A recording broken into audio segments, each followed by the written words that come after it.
ఈ రాఖీ పండగకి ఇన్స్టంట్‌గా ఇంట్లోనే ఒక్కసారి ఇలా కలాకండ్ స్వీట్ చేసి పెట్టండి. జస్ట్ 5 మినిట్స్‌లోనే అయిపోతుంది. చాలా సింపుల్‌గా చూపిస్తాను.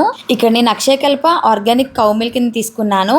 పాన్‌లో ఒక కప్పు పాలని యాడ్ చేసుకొని మరిగించుకోవాలి. ఇంతలో అక్షయకల్ప మలాయ్ పన్నీర్ తీసుకున్నాను. ఇందులో 40 గ్రామ్స్ ఆఫ్ ప్రోటీన్ ఉంటుంది. ఈ పన్నీర్‌ని తురిమేసుకొని పక్కకు పెట్టేసుకోవాలి. ఈ మరుగుతున్న పాలలో వేసుకొని బాగా కలిపేసుకుంటూ దగ్గర పడనివ్వాలి. ఇలా పాలు, పన్నీర్ దగ్గర పడిన తర్వాత ఒక 3 స్పూన్స్ వరకు బెల్లం పొడిని వేసుకుంటున్నాను. ఇది కూడా స్వీట్నెస్ కి తగినంత మీరు కావాలంటే చెక్ చేసుకొని వేసుకోండి. ఇలా అంతా కూడా బాగా దగ్గర పడుతూ ఉంటే కొద్దిగా ఇలాచీ పౌడర్, ఒక 2 స్పూన్స్ అక్షయకల్ప కౌగి కూడా వేసుకొని బాగా మిక్స్ చేసుకోవాలి. ఇలా దగ్గర పడిన తర్వాత ఏదైనా ఒక గ్లాస్ లో కానీ లోతుగా ఉన్న బౌల్లో కానీ వేసుకొని అంతా బాగా ప్రెస్ చేసేసుకోవాలి. ఒక 2 అవర్స్ అలా వదిలేస్తే అంతా సెటిల్ అయిపోతుంది. నెక్స్ట్ ఒక ప్లేట్ లోకి ఫ్లిప్ చేసుకొని సర్వ్ చేసుకోవడమే. టేస్ట్ చాలా బాగుంటుంది. మీరు కావాలంటే అప్పటికప్పుడు ఒక 2 లీటర్స్ పాలని విరగ్గొట్టైనా చేసుకోవచ్చు.